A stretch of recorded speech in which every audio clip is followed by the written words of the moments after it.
আমি সমাজ baking and cooking থেকে বলছি। আজ আপনাদের সাথে শেয়ার করছি একটা মাছের রেসিপি। মাছ তো আমাদের বাঙালি বাড়িতে রোজই লাগে, সেই মাছটা একটু রকম ফের হলে কিন্তু মন্দ হয় না। আজকে আমি পাবদা মাছ রান্না করেছি। কি কি মশলা ব্যবহার করলাম, কিভাবে করলাম, চলুন তাহলে ভিডিওটা দেখতে থাকি।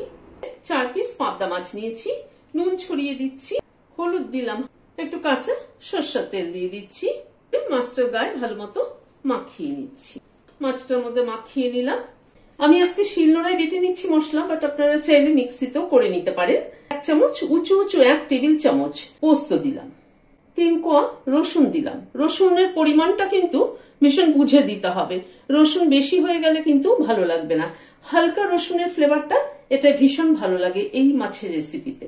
দুটো কাঁচা লঙ্কাটা ভেঙে দিয়ে দিলাম, কটা ধনেপাতা স্টেম দিলাম। ধনেপাতার থেকে কিন্তু ধনেপাতার স্টেমে গন্ধ বেশি। একটু জল দিয়ে দিচ্ছি।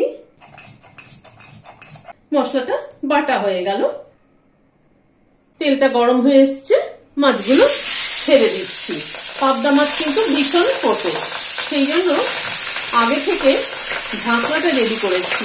মাছগুলোকে তুলে নিচ্ছি। ওই তেলে 1/2 চামচ কালো জিরে ফোড়ন দিচ্ছি। কালো জিরেটাকে একটু ক্র্যাক করিয়ে নিচ্ছি। যারা ঝাল বেশি খান তারা এখানে একটা লঙ্কা ফোড়ন দিতে পারেন, কাঁচা লঙ্কা আর কি।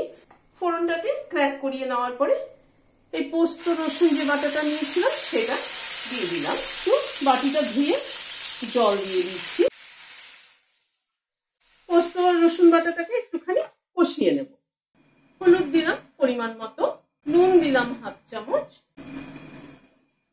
গ্যাসের ফ্লেমটাকে মিডিয়ামে রেখে মশলাটাকে কষাচ্ছি।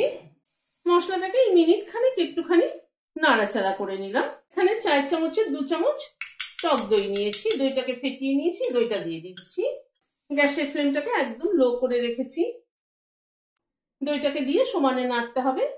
মশলাটাকে আরো মিনিট 2 সময় ধরে কষিয়ে নিলাম। এবার গরম জল দিয়ে দিচ্ছি। ঝোলটা যে যেরকম রাখবেন সেই অনুযায়ী দেবেন জলটা।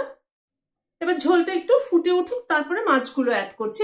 ঝোলটা মিনিট 2 মতো ফুটে উঠলো, এবার মাছগুলোকে দিয়ে দিচ্ছি। মাছটাই মিনিট খানেক মতো ঝোলের মধ্যে ফুটলো। দুটো কাঁচা লঙ্কা ছিঁড়ে দিয়ে দিলাম, 1 মুঠো ধনেপাতা কুচি দিলাম, আর অল্প একটু কাঁচা তেল দিয়ে দিচ্ছি। সবকিছুকে একবার একটু মিশিয়ে দিলাম, দিয়ে গ্যাসের ফ্লেমটাকে বন্ধ করে দিলাম, দিয়ে ঢেকে দিচ্ছি। Standing time 5 minute. পোস্তর সাথে রসুনের একটা হালকা ফ্লেভার আর ধনেপাতার গন্ধ সব মিলিয়ে কিন্তু দারুণ হয়েছে খেতে।